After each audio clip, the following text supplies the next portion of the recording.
Ibihe bitanu ugomba kuba waceceka mu gihe umuntu yaje akugana agira ngo akubwire uburyo ki amerewe, uburyo ki ibibazo bye bimeze, icyo gihe ujye uceceka mutege amatwi. Ubona abantu barimo bavugana hagati yabo ujye uceceka. Mu gihe umuntu uri kumusobanurira kugira ngo umubwire akiterera hejuru akakurusha ijwi ujye uceceka. Igihe umuntu akwimye umwanya we ujye umwihorera uceceke, kubera icyo gihe ntabwo aba ashaka kukumva agira ngo usakuze gusa. Mu gihe uzaba urimo utuje, urimo usakira igisubizo ibibazo byawe, urimo witekerezaho, urimo uriga uburyo ubayeho mu buzima, mu gihe uzaba ufite ikibazo cyawe wakibwira umuntu ntakumve ujye uceceka. Niba umubwiye ikibazo cyawe ntakumve ujye wicecekera, ubiragize Imana. Ese kuki wumva ko utama subscribe? Nta kintu byaba bitwaye, ibintu bitatwara n'amasegonda 5. Ni ukuri ndagusabye nugenda utamaye subscribe na comment na like, biba bikeneye ibitekerezo byanyu kandi ni ukuri dufatanye akaboko nkatwe abanyarwanda. Utankurikirana uhomba byinshi, niba nkurikirana congratulation. Njyewe Muhizi sinemera ko umwana w'imyaka 18 arongora cyangwa se arongorwa. Tugiye gutuma aba bagabo bakuru bashaka aba bana, babandi bifuzaga kuba baryamana n'aba bana, mubahaye itegeko kuba babaryamana nabo bakabagira abagore, hagati aho barimo kurongorwa. Ngira ngo muzatangira gutera comment ku itegeko ryasinywe, ngira ngo iri tegeko rizaba ryasinywe. Nshuti bavandimwe, tuzakoresha umugoroba wo gukora ikiriyo cy'umuryango wacu. Ngiye kukubwira ibintu 8 ukora bituma ugoma kuba single, bituma utabona umukunzi. Ndaje gato. Ni byiza cyane, hari ibintu ukora rimwe na rimwe, ibintu ukora bimwe na bimwe byiza abakobwa cyangwa se abasore inyuma.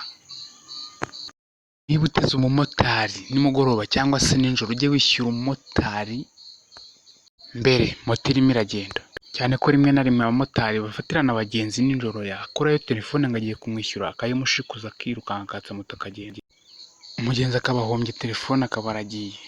Tega amatwi wumve zimwe mu ngeso z'ubugegera abamotari bamwe b'iyi minsi bafite. Niko iya nyuma wayumva wenda hari ikintu washyize mu nzira, cyane ko uraseka utembagare. Cyane ko utega umumotari jya ubanza urebe iyo kasike ugiye kwambara, bafite umwanda mu makasike yabo, cyane ko urambara kasike ukagenda wishimagura mu mutwe kubera umwanda uri muri iyo kasike. Naho bamwe na bamwe ntibakozwe isuku y'imyambaro yabo ndetse no ku mubiri, kugera iyo ugomba kuba wagira amagiripe yakwishe nk'umutwe. Rimwe na rimwe ifatwa ry'abagenzi mu gihe abamotari bahetse abakobwa b'ibizungerezi, kugira ngo abakobwa bituza byabo bagende babigeza umumotari, ibyo bintu abakobwa barabirambiwe. Mu gihe rimwe na rimwe abamotari bagenda bakubwira ibibazo by'imiryango yabo n'inkuru rimwe na rimwe utabasabye, ibyo bintu abagenzi turabirambiwe. Inkuru zanyu turazirambiwe. Niba nkusabye kuntwara, mu gihe dukeneye amakuru tuzatuzaho ibinyamakuru biri. Mbere y'uko umbwira akanyuma banza ukande subscribe na comment na share. Naho icyanyuma, umumotari aragusurira, utazugwa n'umumotari ujye ushima Imana. Umumotari aragusurira akakurebera muri televiziyo kugira ngo amenye neza ko message yatambutse. Motari shaka uburyo ki mujye mubabarira abagenzi. Mukire ni iki? Mukire n'uwariye, mukire n'uwaryamye bugacya, mukire n'uhumeka, mukire n'umuntu wapaninze ibintu bye bikagenda akagerageza uko yashoboye. Ngo se ikintu abantu batubeshya kugira ngo waguze inusu y'umuceri n'uwaguze umufuka bose si kimwe. Wageze ngo bose se bariye umuceri, ushobora kuvuga ngo ntago ungana. Ushingiye ku kisi waguze inusu wenda niyo gutekera rimwe, wigeze ubona umuntu ufite umufuka wose akawutekera rimwe gushyira mu isafuriya. 90% ikintu dutuma tubimbwa ni ibiryo. Gusaza ni mu bumenyi, kuko gusaza mbifatanya nko gukura. Naje gusanga n'ibigori birakura kandi bigasaza.